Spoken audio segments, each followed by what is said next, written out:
দেখুন, প্রথমে এই একরত্তি বাচ্চা মেয়েটিকে যেভাবে নৃশংসভাবে শারীরিক নির্যাতন করে নৃশংস অমানবিক খুন করা হয়েছে, তার পরিবার প্রথম দিন থেকে মুখ্যমন্ত্রী এবং পুলিশকে সাহায্য করেছে, আমাদের কথা শুনেছে।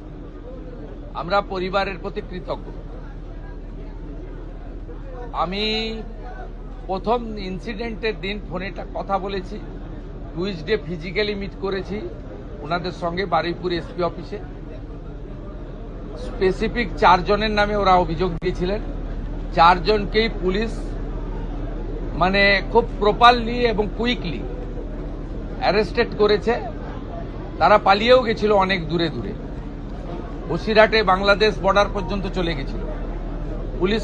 পুলিশ এবং এসটিএফ আমাদের বারুইপুর ডিস্ট্রিক্ট পুলিশ এবং STF under the guidance of the DGP properly তারা করেছেন। এটা তো 1 নম্বর। দ্বিতীয় নম্বর হচ্ছে, বাকি যা ইনসিডেন্ট ঘটেছে আপনারা জানেন, ওই পার্টে আমি যাব না, ওটা সিআইডি ইনভেস্টিগেশন হচ্ছে। আমি ওই পার্টে কোনো কমেন্ট করব না।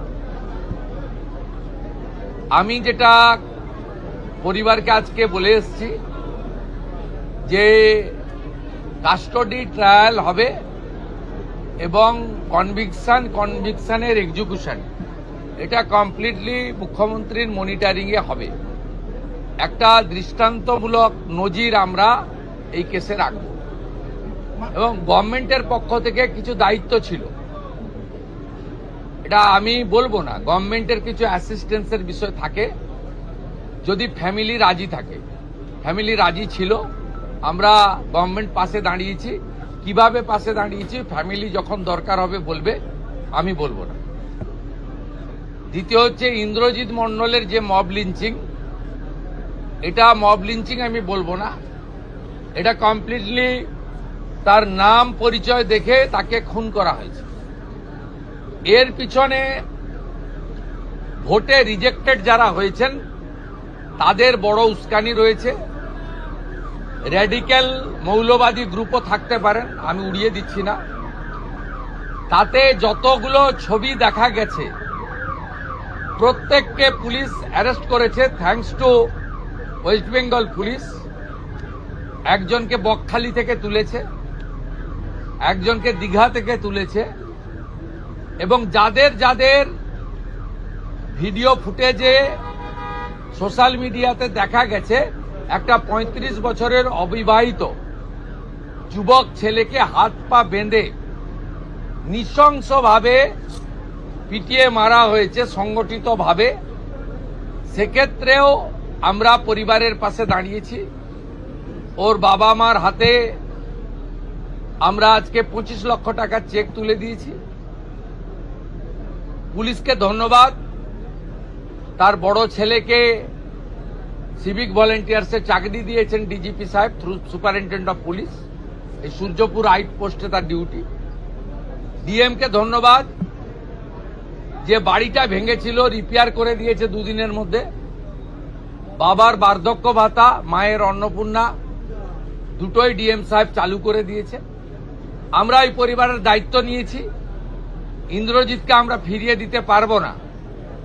ইন্দ্রজিতের প্রত্যেকটা খুনি সমানভাবে ওই একরত্তি ছোট্ট কন্যার খুনিরা, শারীরিক নির্যাতনকারীরা যেভাবে আমি কথা দিয়েছি কাস্টডি ট্রায়াল হবে, ইন্দ্রজিতের খুনিদেরও তাদেরও খুব চূড়ান্ত চরম ভারতীয় ন্যায় সংহিতাতে যে শাস্তি আছে পাবে। ওই নির্যাতিতার পরিবার, ওই ছোট্ট বাচ্চা মেয়েটির পরিবার আমার কাছে মঙ্গলবার দিন এসপি অফিসে অনুরোধ, আমি বলবো না, যুক্তিগ্রাহ্য একটা সাজেশন দিয়েছিল যে আমার তো আর আদরের কন্যা ফিরবে না, সূর্যপুরে একটা আউটপোস্ট বানান। Thanks to home secretary Shrimati Sanghamitra Ghosh মহোদয়া, thanks to DGP mister Siddhinath Gupta IPS. তারা মুখ্যমন্ত্রীর কাছে করা এই পরিবারের ইচ্ছাকে কার্যকর করে দিয়েছেন উইদিন 4 days। আমি সূর্যপুর আউটপোস্ট উদ্বোধন করলাম। এখানে 4 officer, 2 SI, 2 ASI, 6 male constable, 2 female constable, 8 civic volunteers, women help desk এবং একটি কন্ট্রোল রুম, এবং পরে পরে 5-7 দিন লাগবে এখানে মোড়গুলোতে সিসিটিভি লাগানো এবং তার কন্ট্রোল রুম এখান থেকে করা। এই কাজগুলো তারা করবেন, আমাকে কথা দিয়েছেন ডিজিপি এবং সুপারিনটেন্ডেন্ট পুলিশ। আমি আশাবাদী যে পুলিশ এই বিষয়ে যথাযথ ব্যবস্থা নেবে। আমাদের ওই পরিবারটি অর্থাৎ নির্যাতিতার পরিবার আমাকে বলছিল যে প্রচুর অ্যারেস্ট ইত্যাদি হচ্ছে, আপনি বিষয়টা একটু দেখুন, আমাকে স্থানীয় লোকেরা চাপ দিচ্ছে। আমি বলেছি ভিডিও ফুটেজ দেখে রেল লাইনে যারা লোহার বিম ফেলছিল তারা কেউ ভারতপ্রেমী হতে পারে না, এটা রাষ্ট্রবিরোধী কাজ। আমাদের ইন্দ্রজিতের খুনি এদের সঙ্গে প্যার মহব্বত হতে পারে না। বাকি যদি কোনো নিরীহ লোক, অ্যাগ্রিভ লোক অ্যাজিটেশন করেছে, অ্যাজিটেশনকে আমরা ওয়েলকাম করি, কারণ এটাতেও কারোর ক্ষোভ দেখানোর ডেমোক্রেটিক ওয়েতে দরকার রয়েছে। আমি আইজি সাহেব কঙ্কর বায়ুকে বিশেষ দায়িত্ব দিয়েছি যাতে কোনো নিরীহ লোকের উপরে কোনো রকম পুলিশি অত্যাচার টর্চার না হয়। যদি ভিড়ের মধ্যে ধরেও ফেলেন, তাদের যা সিস্টেম আছে এটা আমার ইন্টারফেয়ার করা উচিত নয়। আমি শুধু সাজেস্ট করেছি অ্যাজ এ হোম মিনিস্টার, যদি কোনো ইনোসেন্ট ফেঁসে থাকে তারা দেখবেন, আইজি সাহেব বিশেষভাবে দেখবেন। আর এখানে অনেক ভয়ে দোকান টোকান বন্ধ করে দিয়েছিলেন, এসপি মাইকিং করবেন, মাইকিং করার পরে সব নর্মাল করে দিন, ভয় পাওয়ার কোনো কারণ নেই। খুনিরা, ধর্ষকরা, রেল লাইন যারা ভাঙতে গেছিলেন তারা ভয়ে থাকুক, ভয় পাওয়াটা স্বাভাবিক, তাদের শিক্ষা দেওয়াটাও আমাদের কাজ আইনি পথে। বাকিদের ভয় পাওয়ার কোনো কারণ নেই। আমি বলে গেলাম আমাদের এই এলাকায় নজরদারি চলবে, 2টো বাড়িতে হাউস গার্ড থাকবে এবং আমরা আস্তে আস্তে আশা করব সবটা নর্মাল হয়ে যাবে এবং এই ঘটনা থেকে শিক্ষা নিয়ে এই রাজ্যে এই ধরনের কোনো কাজ যাতে না হয় দেখবেন। আমি আপনাদের মাধ্যমে গোটা রাজ্যের মানুষকে একটা আপিল করব, কার্য আর কারণ আছে। যে কার্য হয়েছে হিনিয়াস ক্রাইম, এর পিছনে আমি মনে করেছি বেআইনি মদের ঠেক, বেআইনি গাঁজা, চরস, মাদক, এটা একটা বড় কারণ। আপনারা পুলিশকে ইনফর্ম করুন, গোটা রাজ্য জুড়ে ডিজিপিকে বলবো আগামী 2 সপ্তাহ স্পেশাল ড্রাইভ দিন। ব্যাটালিয়নে থাকা লোকজন, আমাদের যেখানে পুলিশরা ডাইরেক্ট কাজে নেই, নর্মাল থানা ওয়ার্ক অনেক বেশি থাকে, তাদেরকে বিশেষ অভিযানে লাগান। সিওদেরকেও এক একটা জেলা দিন। কমপ্লিটলি গোটা রাজ্যে যত বেআইনি মদের ঠেক, যত গাঁজা, চরস, বর্ডারে তো ধরছেন আপনারা, বেঙ্গল এসটিএফ তো rail station, bus stand recce করে ধরছে, প্রতিদিনই ধরছে।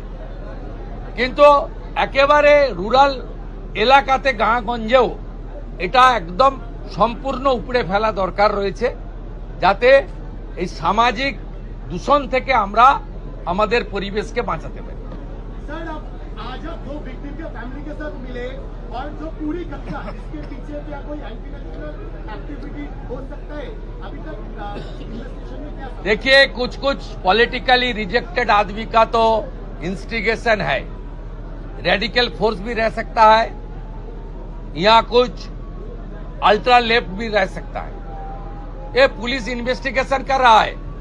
हम लोग जो सामने किया उनको तो उठा रहा हूं, पीछे से जो लोग मोबाइल फोन में भड़काने का काम किया है, मैसेज करके भड़काने का काम किया है, पुलिस जब कोशिश कर रहा था भाई शांत रहिए, कार्रवाई होगा, तब जो भड़काने का यहां किया तो दूसरे एरिया में किया, सेंट्रल पैरामिलिट्री फोर्स के ऊपर पत्थरबाजी किया, कॉमन पुलिस कांस्टेबल के ऊपर, लेडीज कांस्टेबल के ऊपर आक्रमण हुआ, रेल मार्ग पर इतना बड़ा स्टील का बीम वो रेल लाइन के ऊपर देकर यहां बड़ा हादसा करने का साजिश था।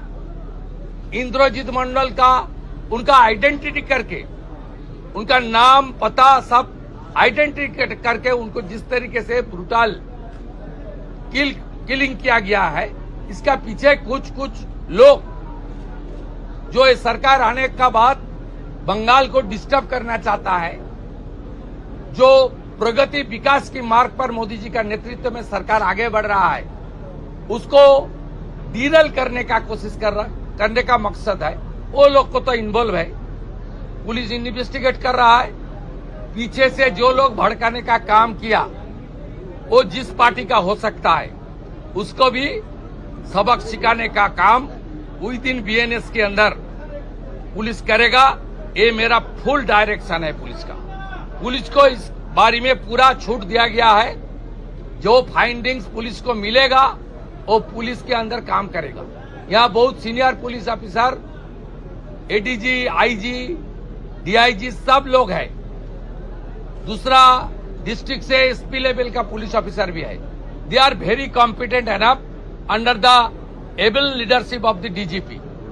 मेरा पूरा कॉन्फिडेंस है ये लोग अच्छा करेगा। एक मैसेज जाएगा, इस तरीके से कार्रवाई आने वाला दिन में कोई नहीं करेगा। कामधुनी खेती जो है उसका नोटिफिकेशन हुआ है, इसके बारे में थोड़ा सा। हाँ, ये हमारी सुप्रीम कोर्ट का रिटायर्ड जस्टिस रंजना देसाई का कमेटी हो गया है। कमेटी काम शुरू करेगा, आज तुरंत आ जाएगा। दूसरा, प्रदेश में यूसीसी लागू हो गया है। ये एक ही देश है, एक ही कानून रहेगा, दो कानून नहीं रहेगा। मान के चलिए क्लियर, क्रिस्टल क्लियर। কামদুনির ক্ষেত্রেও কি একই চিত্র দেখতে পারবো, যেরকম দৃষ্টান্তমূলক? কামদুনি কেসে বারাসাত কোর্টে ওদের লাইফ সেন্টেন্স হয়েছিল, তারপরে হাইকোর্টে 16টা পিপি চেঞ্জ করে যেভাবেই হোক প্রপার মনিটরিং এর জন্য হয়নি। কামদুনির ভিকটিম পরিবার সুপ্রিম কোর্টে গেছিল। আমরা সুপ্রিম কোর্টে কামদুনির ভিকটির পরিবারকে সরকার সরকারি লয়ার দিয়ে সাপোর্ট দেব। এবারে বিষয়টা সুপ্রিম কোর্টের হাতে, কারণ আমরা কোর্টের ম্যাটারে আমি কিছু বলতে পারি না। আমি কমিট করছি, বারাসাত কোর্ট যে জাজমেন্ট দিয়েছিল, হাইকোর্ট সেই জাজমেন্টকে ভয়েড করেছিল, বাতিল করেছিল। তার এগেনস্টে অ্যাগ্রিভড লোকেরা বাদী সুপ্রিম কোর্টে গেছে। সুপ্রিম কোর্টে এতদিন রাজ্য সরকার অপোজ করছিল, রাজ্য সরকারের পক্ষ থেকে সুপ্রিম কোর্টে অপোজ করা হবে না। আমি যেমন home minister, law judicial minister also I will convey my message to আমাদের স্ট্যান্ডিং কাউন্সিল যারা আছে তাদেরকে আমি কনভে করব। আপনি রেস্ট অ্যাসিওর থাকুন, এসব ক্ষেত্রে পশ্চিমবঙ্গ সরকার কোনো ত্রুটি রাখবে না। ছোট ঘটনাও বলবে না, লাভ অ্যাফার্সও বলবে না, মহিলাটা অন্তঃসত্ত্বাও বলবে না, 10 লক্ষ তো দেওয়া যেতেই পারে, এই ধরনের কথা এই সরকার বলবে না। এটা রেস্ট অ্যাসিওর থাকুন। স্যার একটা